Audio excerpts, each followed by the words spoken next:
Para hadirin yang terhormat, Assalamualaikum warahmatullahi wabarakatuh.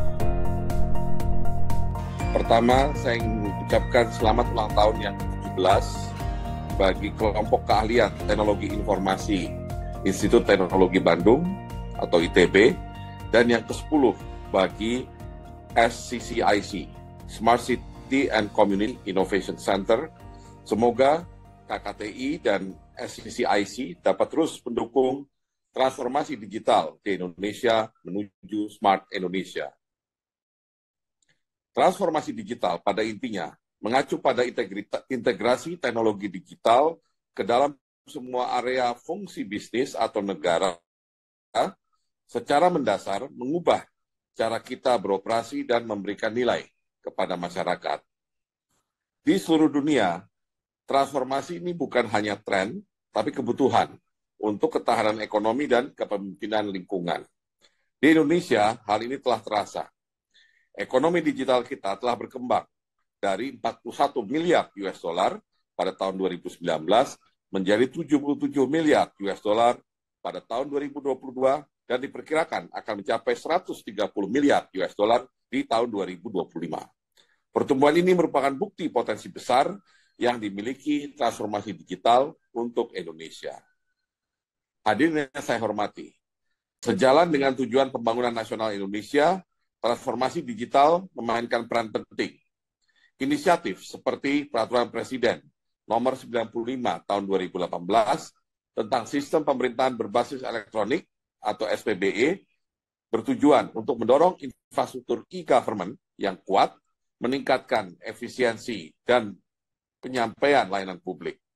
Kita berada di jalur yang tepat untuk mencapai pemerintahan digital sepenuhnya pada tahun 2025 dengan portal nasional terintegrasi dan sistem data dan informasi yang distandarisasi di berbagai lembaga pemerintahan.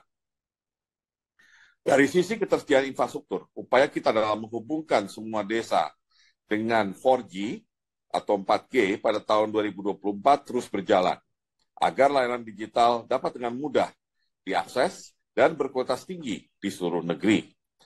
Perlu diingat bahwa salah satu prinsip penting dalam menjalin keberlanjutan adalah inklusivitas atau no one left behind.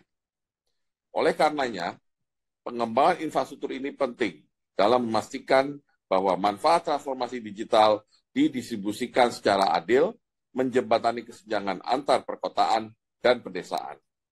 Dalam konsep sustainable digital economy, keberlanjutan dan transformasi digital tidak dapat dipisahkan. Menurut data World Economic Forum, teknologi digital dapat membantu mengurangi emisi CO2 global hingga 20%. Angka ini tidak dapat diabaikan, mengingat dampaknya yang sangat signifikan. Jika diterapkan secara luas, teknologi digital mampu memberikan dampak positif pada tahun 2050, terutama dalam sektor-sektor sulit untuk dikurangi, seperti energi, material, dan mobilitas. Superkomputer, sebagai contoh, membantu kita meningkatkan desain turbin angin atau menemukan lokasi optimal untuk efisiensi energi. Penerapan kecerdasan buatan atau artificial intelligence dan IoT atau Internet of Things tidak hanya mengotomatisasi proses, tapi juga meningkatkan hasil dan mengatasi masalah serius seperti pembusukan makanan yang saat ini mencapai 30%. Kecerdasan buatan juga bisa turut membantu petani mengurangi penggunaan pestisida, pupuk, dan bahan bakar. Inovasi ini menjadi kunci untuk meningkatkan keamanan pangan dan keberlanjutan kita. Seiring dengan itu, terobosan lain terlihat di Smart City yang menerapkan teknologi digital secara holistik. Waktu keberangkatan bus dan tram yang tersedia secara real-time sebagai contoh, tidak hanya mempermudah mobilitas, tapi juga berkontribusi pada pengurangan jejak karbon. Melalui sinergi antara teknologi digital dan praktek hijau, kita menciptakan solusi yang tidak hanya membuat perjalanan kita lebih singkat dan aman, tapi juga lebih ramah lingkungan. Menciptakan pertanian yang efisien dan kota cerdas adalah langkah menuju masa depan yang berkelanjutan dan inovatif. Hadirin saya hormati, contoh tersebut menitik beratkan peran kunci transformasi digital untuk meningkatkan daya saing dan efisiensi di berbagai lapisan masyarakat dan sektor di Indonesia. Dengan memanfaatkan teknologi digital, kita dapat menciptakan ekosistem yang lebih adaptif, responsif, dan terkoneksi. Ini bukan hanya tentang penerapan teknologi, tetapi melibatkan perubahan mindset, proses bisnis, dan kebijakan yang mendukung.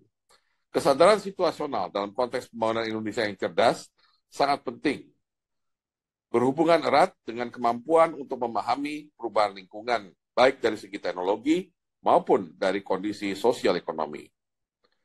Meskipun telah ada kemajuan, tantangan tetap ada. Digital divide, kebutuhan infrastruktur yang kuat, dan kebutuhan tenaga kerja terampil adalah hambatan yang harus kita atasi. Namun, tantangan ini menyajikan peluang dengan memanfaatkan populasi muda kita yang akrab dengan teknologi dan mendorong kolaborasi lintas sektor, kita dapat mengubah tantangan ini jadi katalisator untuk inovasi dan pertumbuhan. Dalam menghadapi tantangan perubahan iklim, mari bersama-sama menerapkan solusi digital dan berkontribusi pada perubahan positif pada pembangunan nasional. Dengan berkolaborasi, kita dapat mencapai target pengurangan emisi ini dan memberikan warisan lingkungan yang lebih baik untuk generasi mendatang. Terima kasih, dan mari kita berkomitmen untuk memanfaatkan potensi solusi digital demi keberlanjutan bumi dan pembangunan nasional negara kita. Terima kasih. Assalamualaikum warahmatullahi wabarakatuh.